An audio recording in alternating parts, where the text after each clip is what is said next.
ये दांत बहुत काम की चीज है। अगर हथियार नहीं हो तो इसी से मनुष्य जीत सकता है। कई बार मुझ में और मेरी पत्नी में झगड़ा हो जाता है। वो चकला बेलन उठा लेती है और मैं दांतों से उसके हाथ में काट लेता हूं। मैं जीत जाता हूं सेनापति जी, मैं जीत जाता हूं। कर लो ये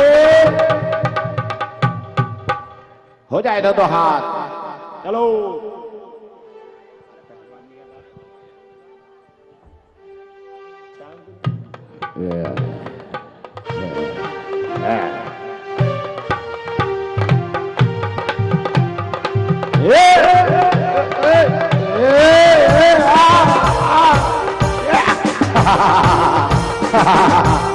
पकड़ के दिखाओ सेनापति, मुझे पकड़ के दिखाओ।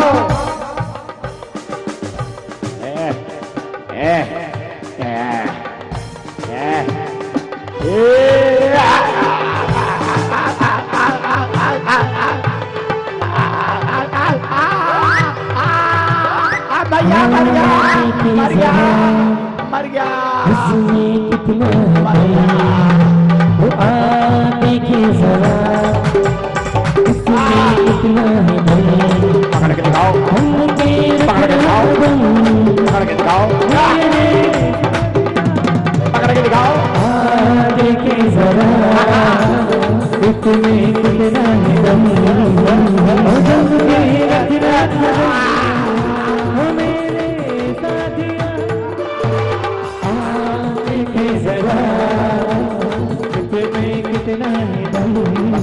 पकड़ के दिखाओ पकड़ के दिखाओ पकड़ के दिखाओ पकड़ के दिखाओ पकड़ के दिखाओ पकड़ के दिखाओ पकड़ के दिखाओ पकड़ के दिखाओ पकड़ के दिखाओ पकड़ के दिखाओ।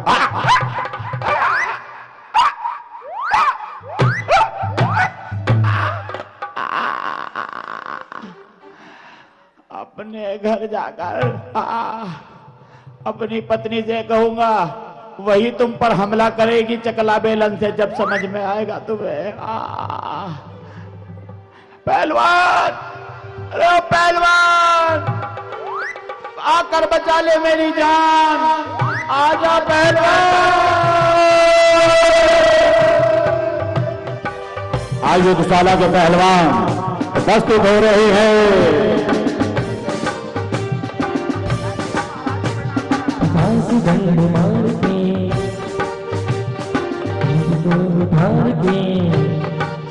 महाराज की जय। सेनापति जी, आज तक आपने शस्त्रों को चलाया है, कभी बाहुबल को नहीं आजमाया होगा। क्यों दांव पेंच में अपनी हड्डी तोड़वाना चाहते हो? ऐसे ही स्वीकार कर लो कि तुम ये पहलवानी के दांव पेंच नहीं जानते। चिंता क्यों करता है? युद्ध तो कर। जब मल्ल युद्ध में पछाड़ जो जिसको लगाएगा उसके बाद ये इन बातों का दौर शुरू होगा। तू अपने दांव लगा और मैं अपने दांव लगाता हूं। ऐसा दांव लगा देना, ऐसा दांव लगा देना कि सेनापति दांव के लायक ही नहीं बचे। ऐसी गुड़मुड़िया बनाना जो गोल गोल घूमता हुआ चला जाए।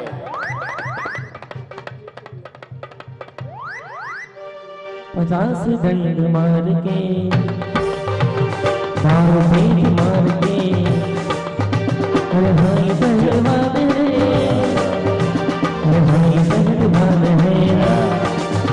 वो पहलवान है। अच्छा किया अच्छा किया अच्छा किया। पहलवान लगा दो जान, सेनापति के निकाल लो प्राण।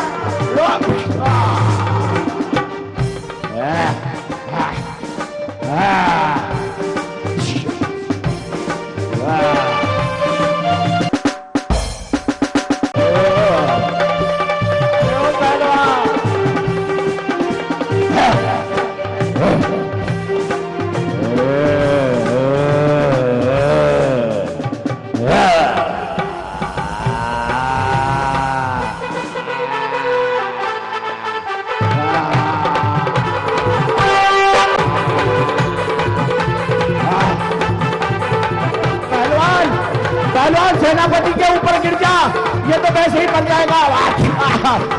पहलवान कूद के ऊपर सेनापति के गिर जा।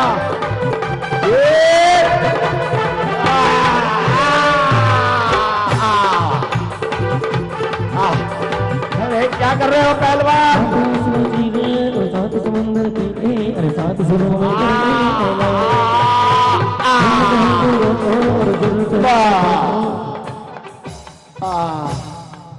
पहलवान क्या हुआ? तुम तो रोज की 20-20 बाल्टी दाल पीते थे, उसका क्या हुआ? तुम्हारे लिए भैंसों का बचा हुआ चारा लाते थे, अब उसका क्या हुआ? सब खाकर गला दिया तुमने। पता नहीं कौन सी शक्ति है सेनापति के पास, ऐसे ऐसे दांव लगाता है कि मैं जो भी दांव लगाता हूं वो विफल हो जाता है। अब खा के सोते रहोगे तो दांव तो विफल होते रहते ही हैं। कैसा पहलवान है, गिरा पड़ा पहलवान है, उठो।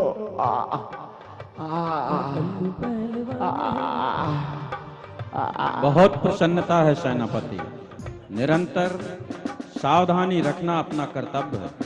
आप लोग राज्य के असीम शुभ चिंतक हो, अपने कर्तव्य का पालन करना ही श्रेष्ठ है। प्रत्येक नगर निवासी सानंद जीवन यापन करे, ऐसी कामना है। जैसी आपकी आज्ञा महाराज।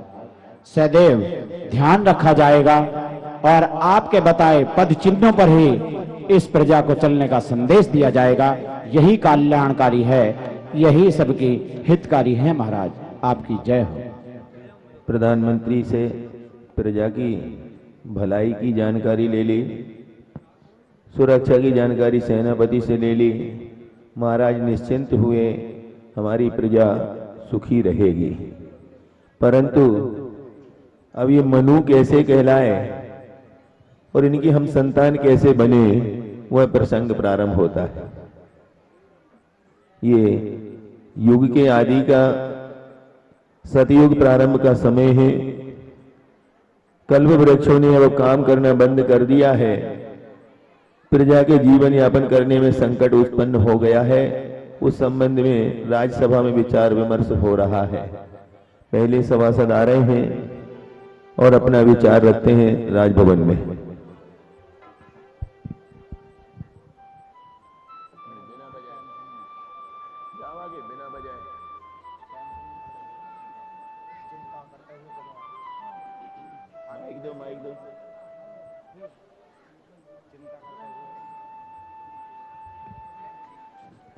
और इन्होंने महाराज के पास अपना प्रस्ताव रखा है।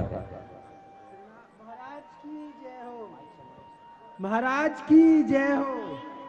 कहो सभासद। हे श्रीमान, अभी तक तो ठीक है,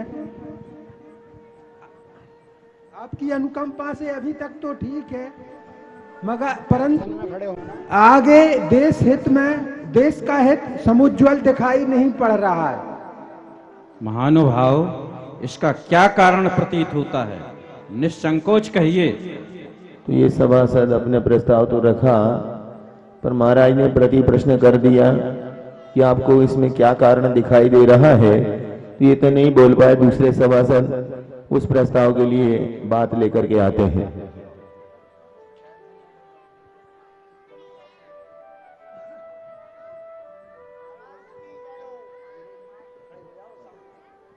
कहो सभासद। हे महाराज, नर्मगंगा करण स्पष्ट है। अनेक प्रकार की विषमताओं और समस्याओं ने राज को घेर लिया है। राजाओं की आपसी शत्रुता, प्रजा में गरीबी, अनेकता, अत्याचार और अनाचार बढ़ गया है। अतः मानव जीवन संकटमय हो गया है। सज्जनों, स्थिति अवगत होते ही मैं भी अत्यधिक चिंतित था, किंतु धनाधिपति द्वारा सुनाए गए शुभ संदेश एवं रत्न वृष्टि से समस्याएं आसानी से सुलझ जाएंगी। महाराज आपकी जय हो, आपकी जय हो महाराज। महाराज ने इनका उत्तर दे दिया। तो तीसरे सभासद ने अपना प्रश्न रखा। ये लोकसभा चल रही है, आप देखते जाओ आपकी भलाई के लिए क्या विचार विमर्श हो रहे हैं।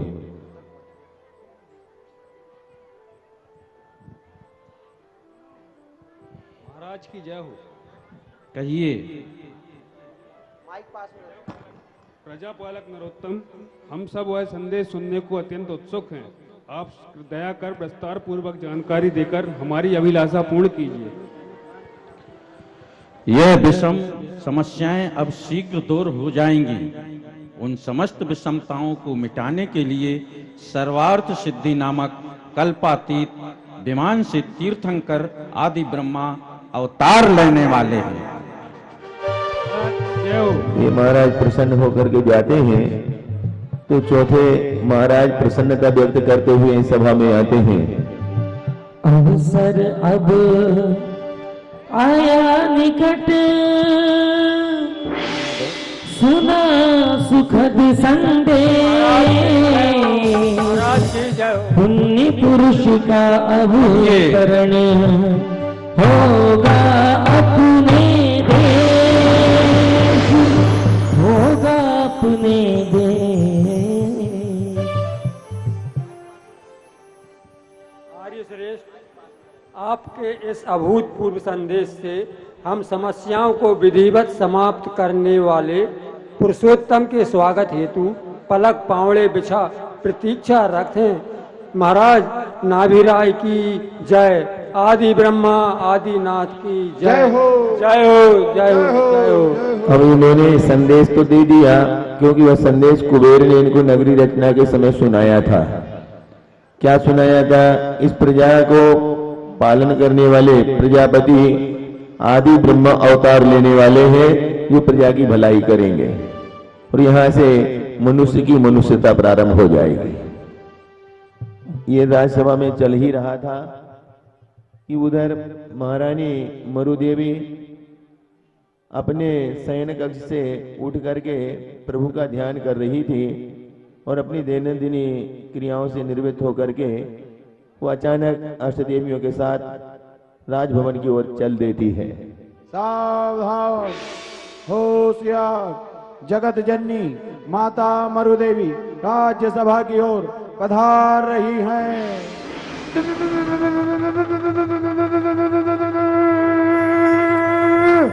तू कितनी अच्छी है, तू कितनी भोली है, तू कितनी अच्छी है, प्यारी प्यारी है। आपके बीच में जगत जननी तीन लोग की माता आ रही हैं। उनके स्वागत में सभी लोग अपने दोनों हाथों को उठा लें। जितने भी लोग सभा में बैठे हैं दोनों हाथों को ऊपर कर लें, क्योंकि तीर्थंकर को जन्म देने वाली माता आपके बीच में आ रही है। अपने दोनों हाथों को ऊपर उठा लें जो पूरे आनंद के साथ। प्रभु को जन्म देती है वह जगत जननी माँ इस भारत भूमि पर जगदम्बा कहलाती है। तू कितनी भोली है, तू कितनी अच्छी है, वो प्यारी प्यारी है। हो माँ, हो माँ, हो माँ, हो माँ। एक मिनट पूछो। यहाँ पर जितने लोग बैठे हैं इनमें से कौन सा व्यक्ति है जिसकी माँ बिना माँ के जन्म लिया हो? है कोई? नहीं है? तो फिर हाथ पूरे क्यों नहीं उठ रहे? दोनों हाथों को आकाश की ऊंचाई दी और मिलकर बोले, हो माँ, हो माँ, हो माँ, हो माँ। तू कितनी भोली है, तू कितनी अच्छी है और प्यारी प्यारी है। हो माँ, हो माँ। दोनों हाथ लगे, हो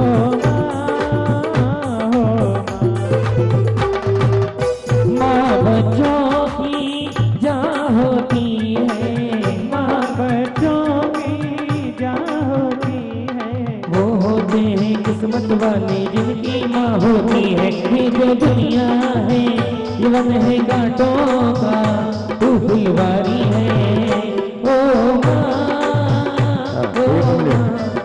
अष्टदेवियां वहीं रुक जाओ, वहीं रुको।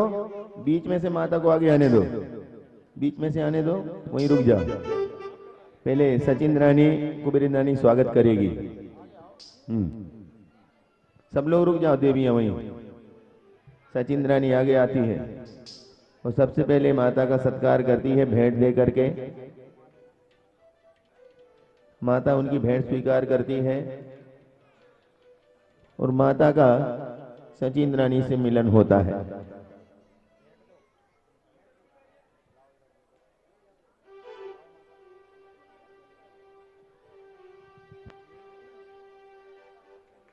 ये वो नारी है, भारतीय नारी है, जहां पर नारी की पूजा होती है। ये जगत जननी मां तीर्थंकर जैसे सुत को जन्म देने के कारण जगदम्बा कहलाती है। तो उधर कुबेरेंद्रानी ने भी भेंट दे करके महारानी का स्वागत किया और दोनों ने मिलकर के उनके आसन तक उन्हें पहुंचाया। सचिंद्रानी कुबेरेंद्रानी उनको उनके आसन तक ले जाती है तो महाराज भी अपने आसन से खड़े हो जाते हैं। स्वागत है महादेवी, स्वागत है महादेवी।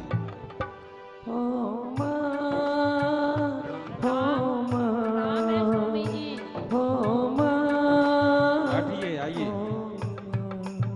सबको बैठने का इशारा हुआ तो अष्टदेवियों ने भी महल में प्रवेश किया। इधर और उधर बीच में छोड़ करके दो दो लाइन बना के आ जाती है।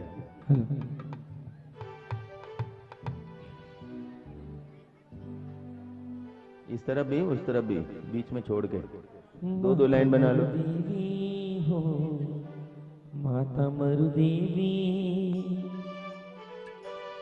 सेवा करे हैं, हाँ करे हैं आठों देवी। माता मरुदेवी हो माता मरुदेवी,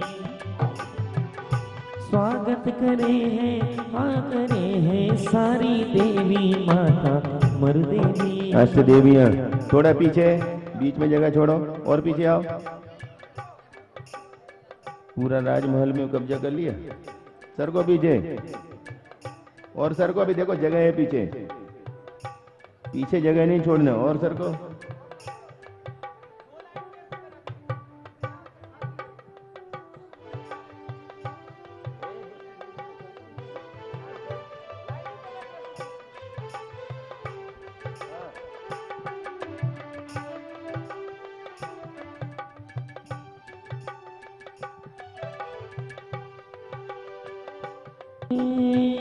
स्वागत करें। तो महाराज के राजभवन में अचानक महारानी का प्रवेश हुआ तो स्वागत के लिए इन्होंने इशारा कर दिया, स्वागत करे हैं। तो स्वागत करने के लिए बाजू बांधी लूमड़ी लेकर के आ रही है कोई राजस्थानी महिला। आओ आओ नृत्यांगना, आओ।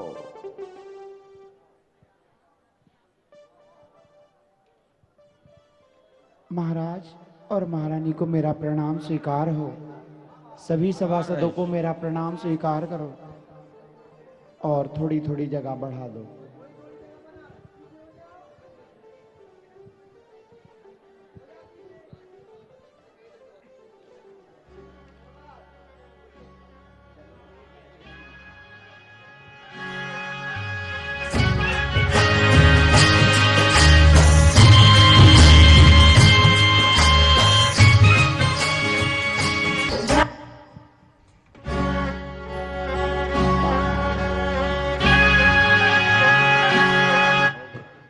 महाराज की जय हो, अति सुंदर।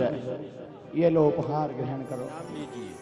मेरे हल गए रे पतीले, मेरे बर्तन बिखरे जाए, मेरे हिल गए रे बर्तन सारे बिखरे ही जाए। वो छबड़ा गिर गया बर्तनों का, चम्मच बिखर गई सारी रे, कटोरी बिखरी बिखरी थी, वो चम्मच कहाँ की जा रहे रे, मेरा बर्तन छबड़ा रे बिखरा बिखरा बिखरा द्वारपाल जी महाराज क्षमा कर दीजिए। क्या बिखर गया? बर्तनों का छबड़ा। तो फिर छबड़ा संभालो, नाच क्यों रहे हो? वो भी तो नाच रही थी। वो नाच रही थी छबड़ा बनाने के लिए, तुम्हारा छबड़ा बिखर गया है बटोरने के लिए। क्षमा कर दीजिए, हम भी ऐसी व्यवस्था करेंगे। तो महाराज ने अचानक महारानी के आगमन का कारण पूछा है। ओ प्रसन्न मुद्रा प्रिय पुलकित वदन दिखाए, कारण क्या आगमन का दीजिए शीघ्र बता।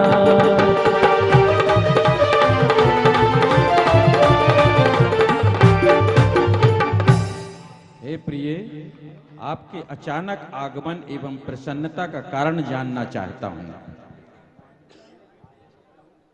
माननीय आर्य सत्तम, आज मैंने शयन कक्ष में निद्रा मंगनी थी। अचानक रात्रि के अंतिम पहर में 16 सपने देखे मैंने। तो माता ने जैसे ही कहा कि मैंने रात्रि के अंतिम प्रहर में 16 स्वप्न देखे हैं, तो महाराज ने पूछ लिया पहले बताओ वो कौन कौन से हैं। तो माता वर्णन कर रही है 16 स्वप्नों का। हाँ। तो माता ने 16 स्वप्न देखे कब? रात्रि के अंतिम प्रहर में। आज भी आपको स्वप्न आते हैं, पर यदि आपके शारीरिक स्वास्थ्य के बारे में वात, पित्त और कफ समीचीन संचरण कर रहा हो, अर्थात आप निरोग अवस्था में हो, और फिर पूरी रात्रि की थकावट निकाल के प्रातःकालीन ब्रह्म मुहूर्त में मीठी मीठी नींद में यदि स्वप्न आते हैं तो नियम से फलित होते हैं। आज भी उन स्वप्नों का फल क्या होने वाला है महाराज बताने वाले हैं, क्योंकि महाराजा नाभिराय भी स्वयं अवधि ज्ञानी हैं। वे स्वप्न निमित्त शास्त्र के अंतर्गत स्वप्न शास्त्र का एक वर्णन आता है, उसके आधार पर वे स्वप्नों का फल कथन करेंगे। पर उन्होंने पहले माता से पूछ लिया है स्वप्नों का आप वर्णन सुनाइए। तो इधर प्रकाश बंद हो गया, माता ने अपने सपनों का वर्णन प्रारंभ किया। देखे देखे सपन 16 मैंने देखे देखे,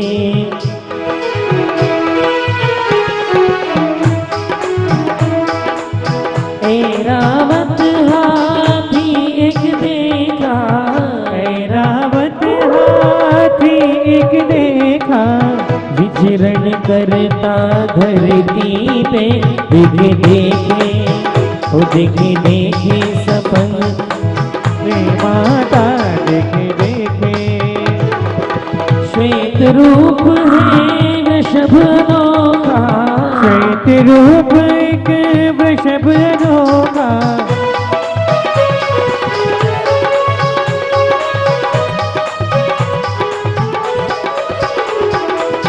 सिंह पहाड़ दहाड़ता देखा, सिंह पहाड़ दहाड़ता देखा, माता जी ने सपने में देखे देखे, वो देखे देखे सपन 16 मैंने देखे देखे। कलश युक्त गज सुंड जो देखे, युक्त गज सुंड जो देखे, लक्ष्मी का स्नान करे देखे देखे।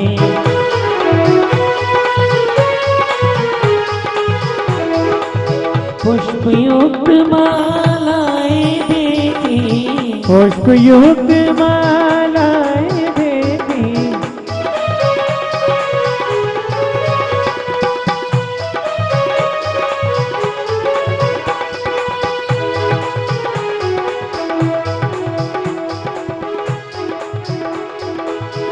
शशि निशातम हारी देखा, शशि निजातम हारी देखा, देख देख अखियाँ न थके देखे देखे, देखे देखे सपने 16 मैंने देखे देखे। अंधकार विघटाता सूरज, अंधकार विघटाता सूरज,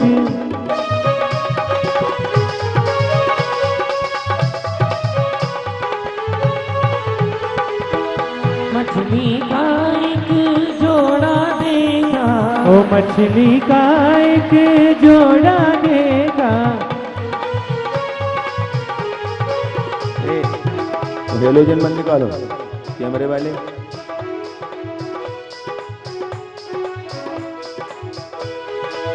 कलशियों का एक जोड़ा देखा, कलशियों का एक जोड़ा देखा। जिसका वर्णन कैसे करें, देखे देखे ओ देखे देखे सपन 16 मैंने देखे देखे। कमलों युक्त सरोवर देखा, कमलों युक्त सरोवर देखा।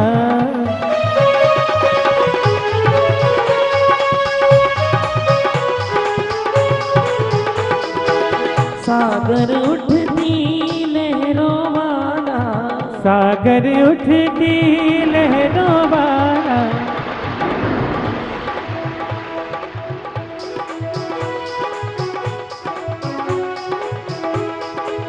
रतन जड़ित सिंहासन देखा, रतन जड़ित सिंहासन देखा। हीरे मोती चमक रहे, देखे देखे ओ देखे देखे सपन 16 मैंने देखे देखे।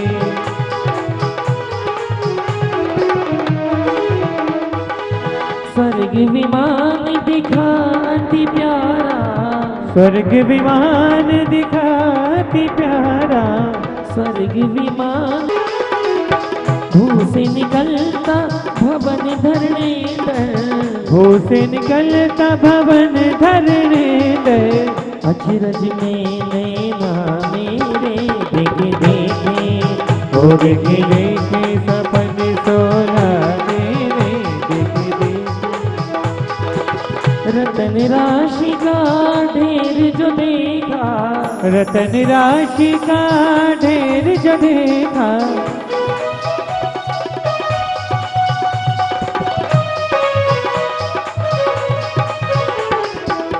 निर्धूम अग्नि माने देखी, निर्धूम अग्नि मैंने देखी।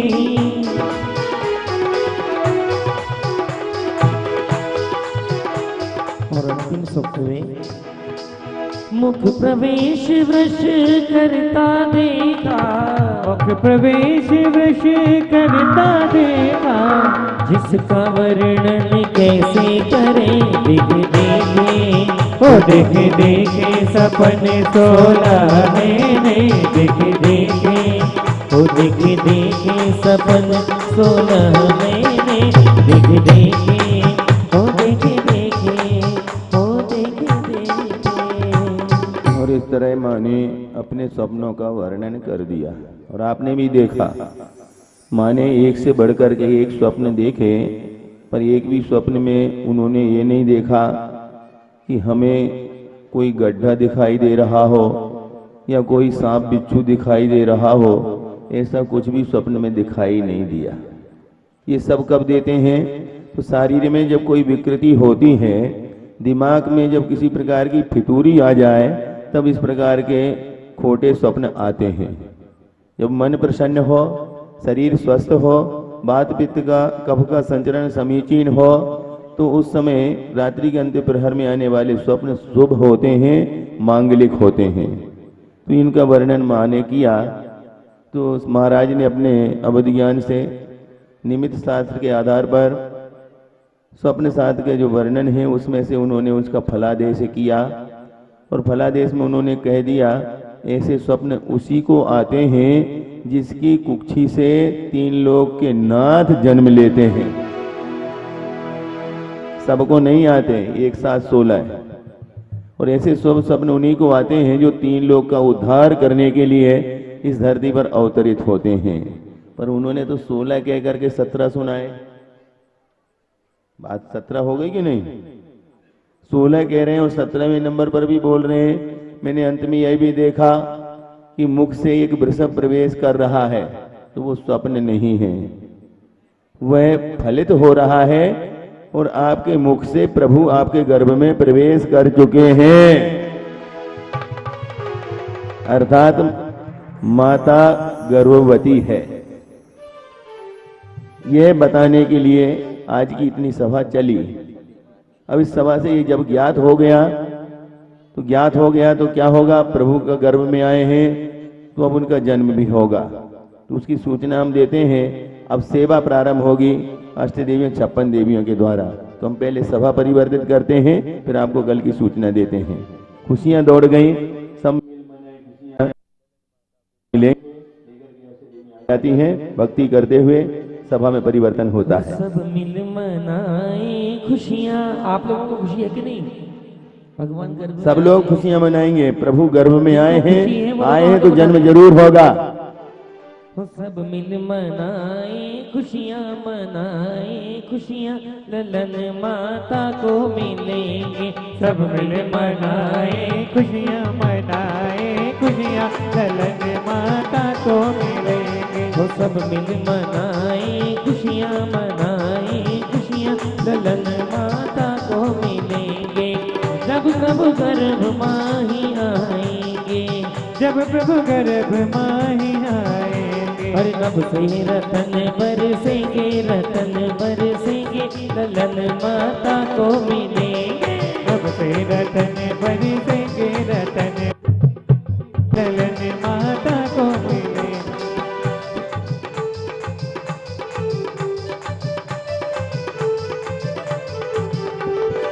तीन ज्ञानधारी जन्मेंगे, तीन ज्ञानधारी जन्मेंगे। और जग अज्ञान हरेंगे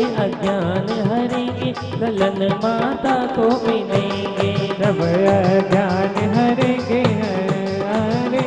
ललन माता को मिलेंगे। तो आया गर्भ कल्याणक प्यारा, तो आया गर्भ कल्याणक प्यारा। ओ भक्तों जोर से लगाओ जयकारा, के मन खुशियों में गाए, जिया लहर लहर लहराए। जब भगवान गर्भ में आते हैं तो अयोध्यावासी ऐसे नहीं बैठे रहते। दोनों हाथों को ऊपर कर ले, दोनों हाथों को ऊपर कर ले, और जो ऊपर बैठे हैं वो भी दोनों हाथों को खोल ले। इसी के साथ राजा महाराजा लोग स्थान खाली कर देंगे बिना बोले। हो आया गर्भ कल्याणक प्यारा, ओ भक्तों जोर से लगाओ जयकारा, के मन खुशियों में गाए, जिया लहर लहर लहराए। दोनों हाथ आगे, मन खुशियों में गाए, जिया लहर लहर लहराए।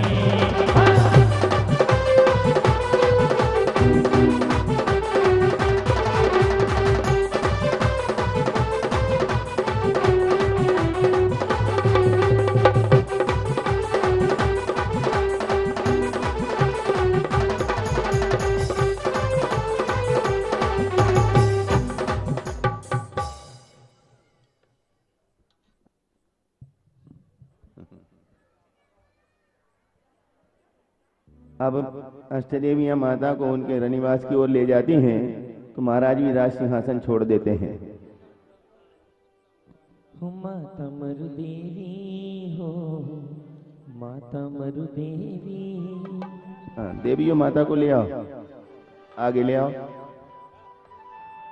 देखो ये कौन सा चमत्कार है कि स्वर्गपुरी के सारी देवियां उनकी सेवा के लिए आ रही हैं। कोई तो कोई रहस्य होगा। ऐसे जिस नारी को निंदनीय कहा है तो उस नारी को पूजनीय भी कहा है।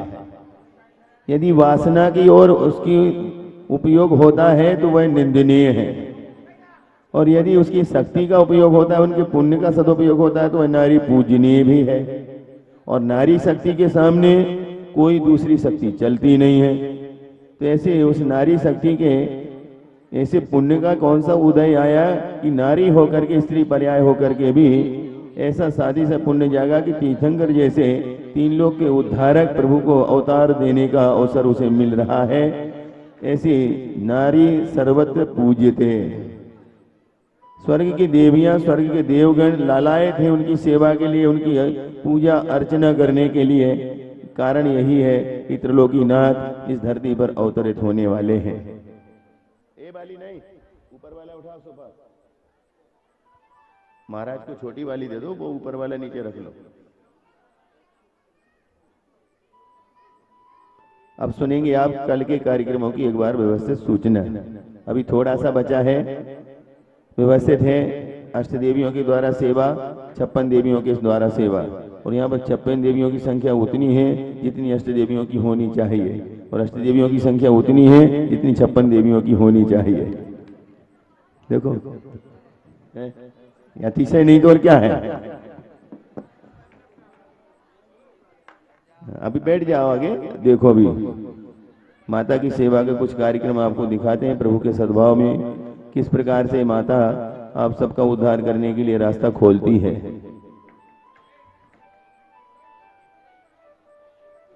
महामना है और इनका माता के गर्भ में मुख से ही प्रवेश होता है प्रभु का, इसलिए उनका अवतार बोला जाता है, जन्म नहीं बोलते। जन्म तो आप लोगों के यहाँ हुआ करता है, गर्भ और जन्म। आपके यहाँ पर गर्भ की व्यवस्था जो होती है उसमें शिशु उल्टे मुख गर्भ में रहता है, पर प्रभु हमेशा ऊर्ध्व मुख होकर के पद्मासन रह करके माता के गर्भ में रहते हैं, क्योंकि ये मनुष्य की एक विधि है जन्म लेने की। इसलिए उस विधि को पूर्ण करते हैं और एक नारी का उद्धार करते हुए प्रभु अवतरित होते हैं। सुनो, कहाँ जा रही हो सब लोग? बैठो, थोड़ा सा है अभी देखना। आपको ये संस्कार पढ़ेंगे तो ऐसा अवसर आपको भी मिल सकता है। जो जा रही हैं उनका भी शायद संसार परिभ्रमण बहुत बाकी है, ऐसे अवसर वो पाना नहीं चाहती, इसीलिए जा रही है। तो चली जाओ।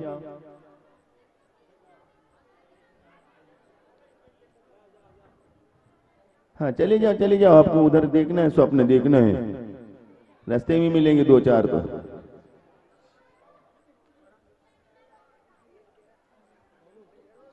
तो कल प्रातः काल का कार्यक्रम सभी अष्ट देवियों को ध्यान से सुनना है। कल का कार्यक्रम प्रातः काल में 5:30 बजे प्रारंभ होगा। आंतरिक क्रियाओं में सबसे पहले 5:30 बजे माता मरु देवी प्रसूति गृह में प्रवेश करेगी।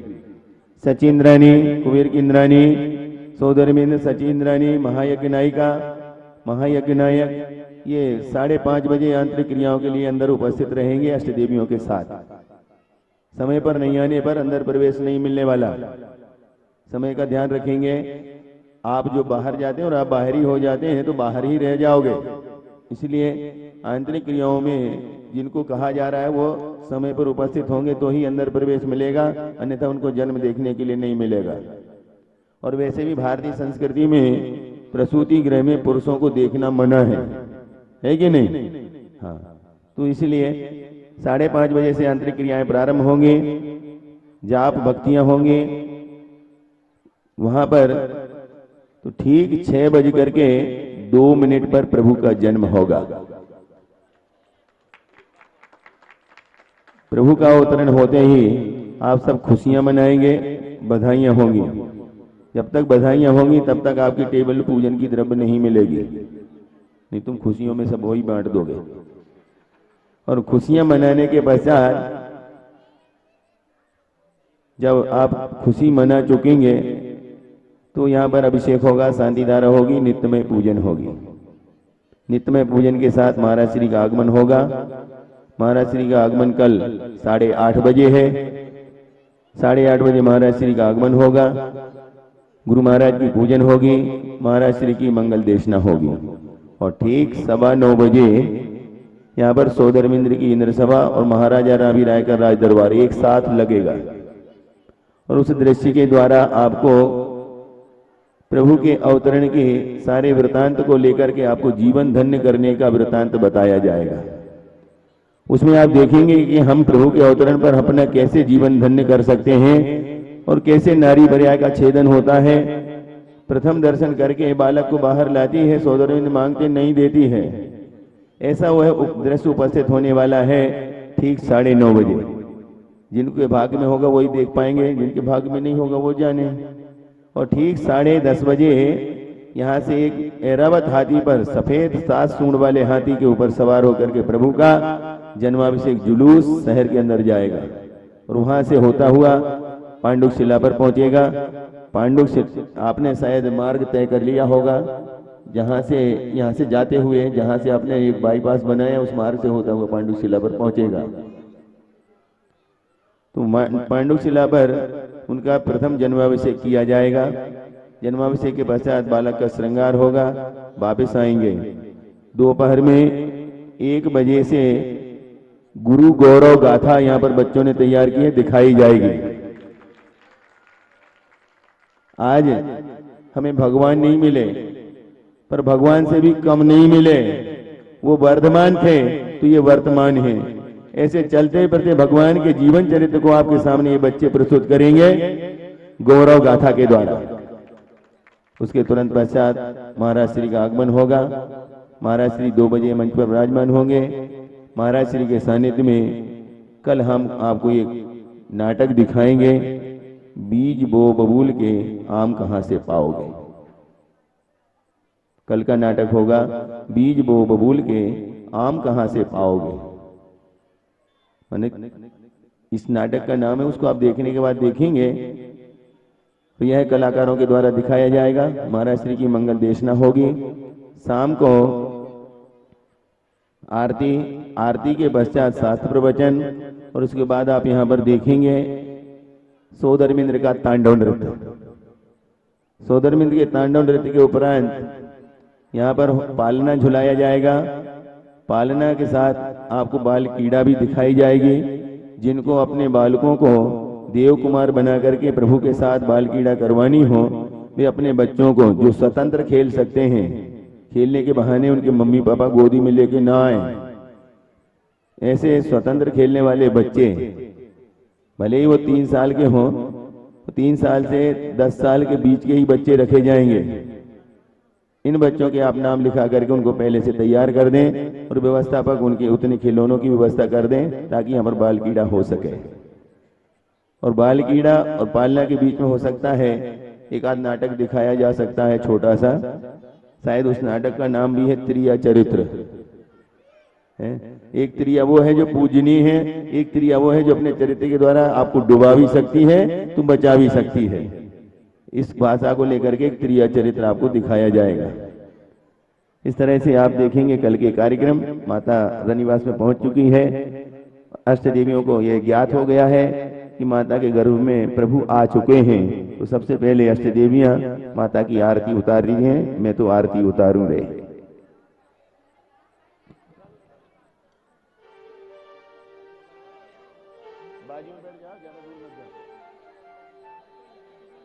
चलो 56 देवियां अभी तैयार रहना। इनकी भेंट सामग्री कहाँ है, उनको दे दो, तैयार कर दो।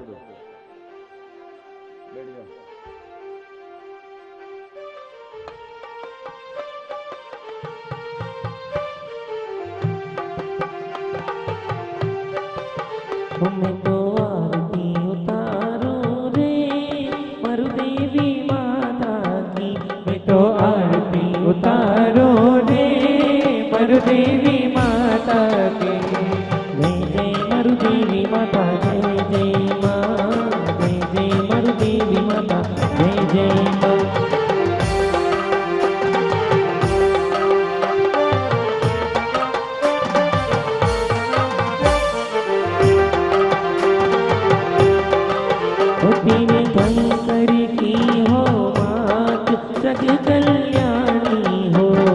जग कल्याणी हो और पुत्र जगत विख्यात आत्म ज्ञानी हो। आत्म ज्ञानी हो बार बार नमन करो चरणन में शीश धरो। बार बार नमन करो चरणन में शीश धरो। सेवा सवारो रे ओ माता तेरी सेवा सवारो रे। मैं तो आरती उतारूं रे मरुदेवी माता की। जय जय मरुदेवी माता, जय जय माँ। जय जय मरुदेवी माता, जय जय माँ।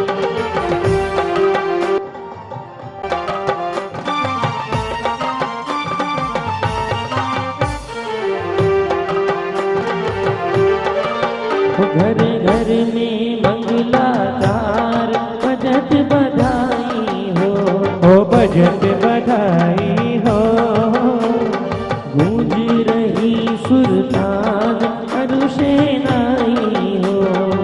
करो शहनाई हो। हाथन में दीप धरो झूम झूम नृत्य करो, हाथन में दीप धरो झूम झूम नृत्य करो। चरणा निहारो रे ओ माता तोरे चरणा निहारो रे, मैं तो आरती उतारू रे मरुदेवी माता की। जय जय मरुदेवी माता जय जय माँ, जय जय मरुदेवी माता जय जय माँ। हरे जय जय मरुदेवी माता जय जय माँ, जय जय मरुदेवी माता जय जय माँ, जय जय मरुदेवी माता जय जय माँ, जय जय मरुदेवी माता जय जय माँ।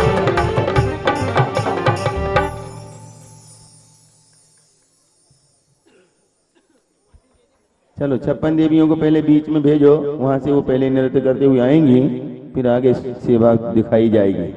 चलो 56 देवियों चलो, धीरे से उतरो और बीच में जाओ, वहां दूर से आना थोड़ा, छोटी आगे बड़ी पीछे। बीच में आ जाओ उधर पहले, थोड़ा पीछे जाओ, दूर दूर जाओ, थोड़ा दूर। यहीं के यहीं कैसे करोगे? पूजा के प्रातः काल में सभी इंद्राणियों को पूजा वाले सोले के वस्त्र पहन के आना है, सभा के समय बदलना है।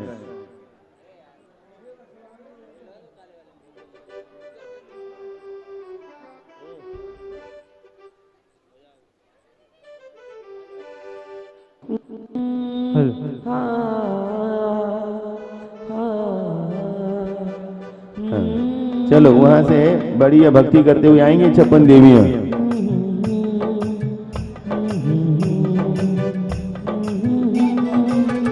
जिन्हें जननी की सेवा करने को हम 56 कुमारियां आई हैं सेवा करने को।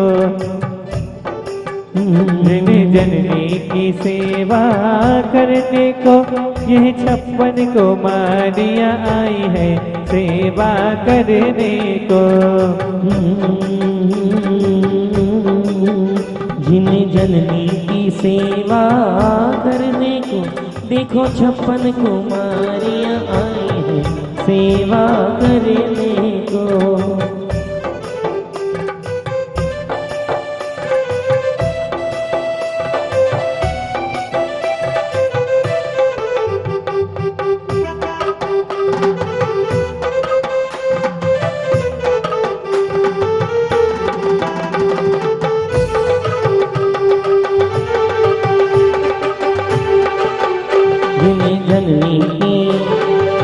कोई लगावे माथे पे बिंदिया, कोई लगावे माथे पे बिंदिया, कोई लगावे माथे पे बिंदिया, कोई लगावे माथे पे बिंदिया, कोई लगावे हार हो सेवा करने को। मैंने जननी की सेवा करने को देखो 56 कुमारियां आई है सेवा करने को।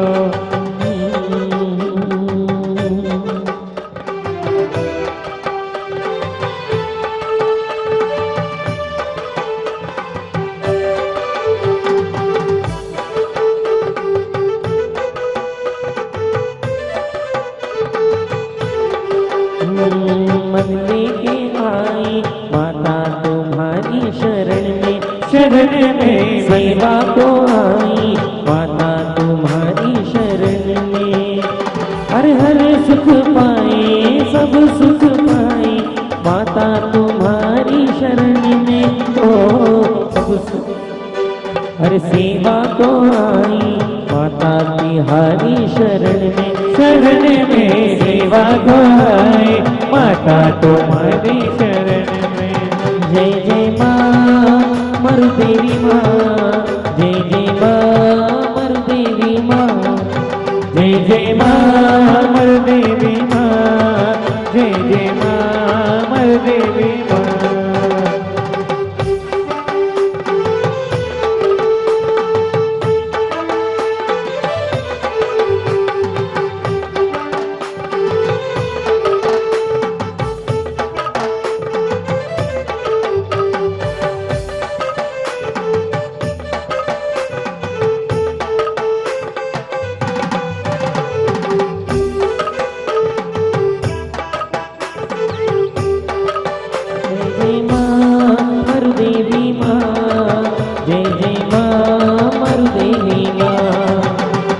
माँ मरुदेवी माँ, जय माँ मरुदेवी माँ। कोई पहनावे हाथों में कंगना, कोई चढ़ावे हाथों में कंगना, कोई पहनाए हाथों में कंगना, कोई पहनावे हाथों में कंगना, और कोई गले में हार हो सेवा करने को, कोई चढ़ावे हार हो सेवा करने को। बेटा, इसमें जो सबसे आगे चल रही है वो नृत्य क्यों नहीं कर रही, कोई बता पाएगा?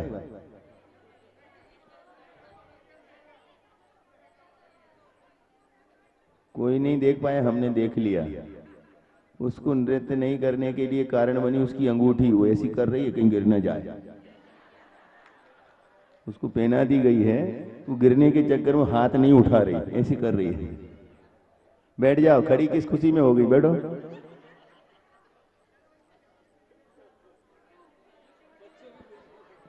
बैठो महाराज, देखो तुम सब देख रहे थे, तुम दूसरे को देख ही नहीं रहे।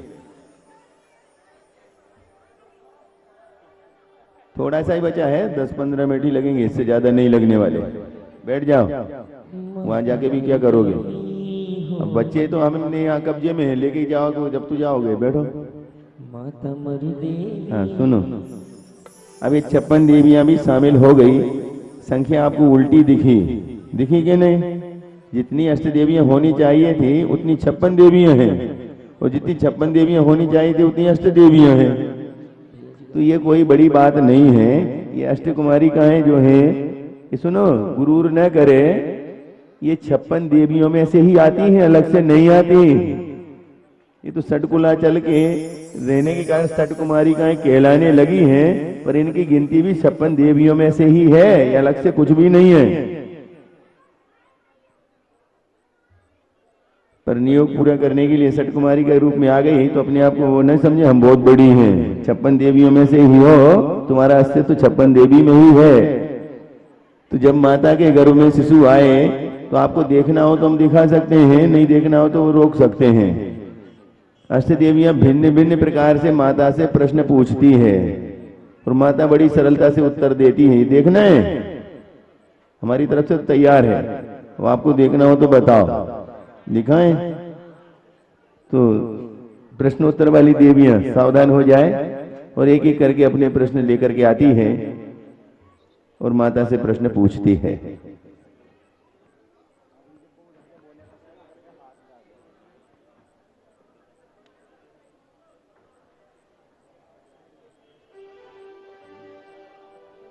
पहले सब बैठ जाओ, एक ही गाना है।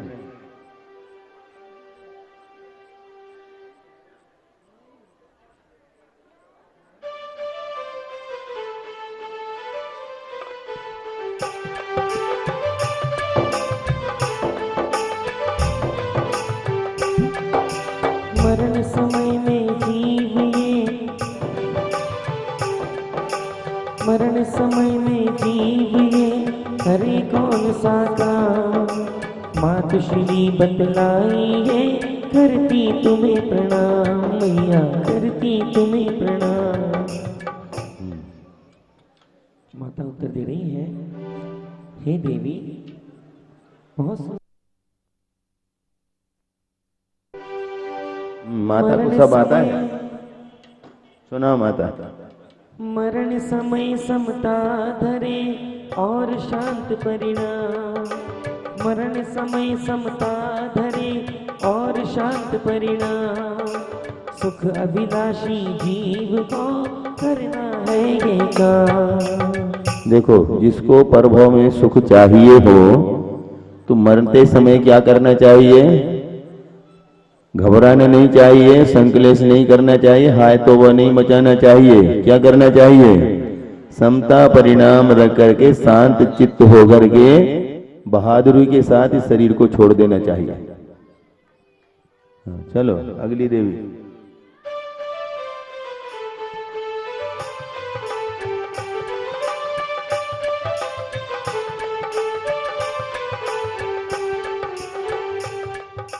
हे माता प्रणाम। कौन कष्ट पाता नहीं, कौन न रोगी होए, कौन कष्ट पाता नहीं, कौन न रोगी होए। हे माता बतलाई है शीश नवाऊं तो। हे देवी सुनो।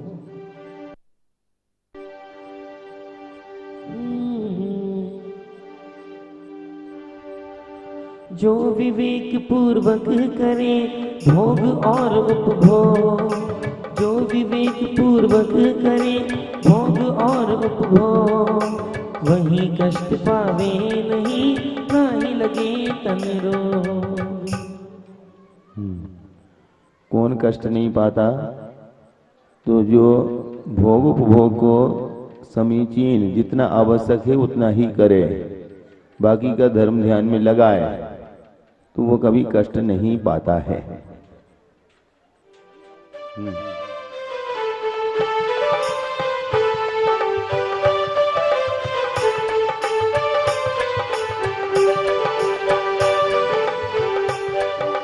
कौन मनुज जग को करे अपने घर में मां, कौन मनुज जग को करे अपने वश में मां।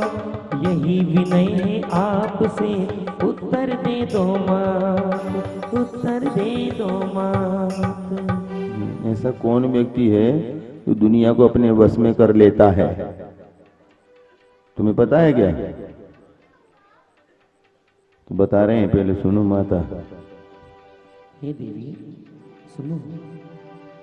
हित मित प्रिय जो वचन है बोले मीठे बैन, हित मित प्रिय जो वचन है बोले मीठे बैन। जगत उसी के बस कहो पावे निश दिन चैन, पावे निश दिन चैन। बिना राग द्वेष के जो हित मित प्रिय वचन बोलता है, पर शर्त ये लगाते हुए जब कहा, बाद में कहा मीठे वचन। अकेले मीठे बोलने वाला नहीं हो, हाँ मीठे बोलने वालों की तो अलग निशानी है।